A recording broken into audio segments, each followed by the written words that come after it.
ને દેશવાસીઓને ખૂબ ખૂબ શુભેચ્છાઓ પાઠવું છું અને એમના ચરણોમાં ભાવાંજલિ અર્પણ કરું છું.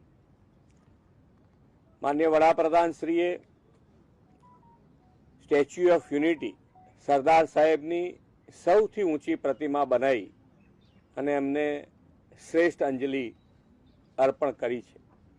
અને આજે આપણે સૌ પણ એકતા દિવસે 2014થી આપણે આ દિવસ એકતા દિવસ તરીકે ઉજવી રહ્યા છે. ત્યારે આપણે સૌ સાથે મળીને, જે વડાપ્રધાનશ્રીનો પણ સંકલ્પ છે કે સૌ સાથે મળીને, એટલે સૌનો સાથ, સૌનો વિકાસ, સૌનો વિશ્વાસ અને સૌના પ્રયાસથી એક કાર્ય મંત્ર પણ એમણે એમના જીવન દરમિયાન સિદ્ધ કર્યો છે. ત્યારે આપણે સૌ પણ આ એકતા દિવસે યુનિટી અને યુનિટીમાં રહીને આપણે જ્યાં વસીએ ત્યાં, જ્યાં હોઈએ ત્યાં આ એકતા કાર્ય મંત્રને સિદ્ધ કરી અને આગળ વધીએ એવી સૌને શુભકામનાઓ.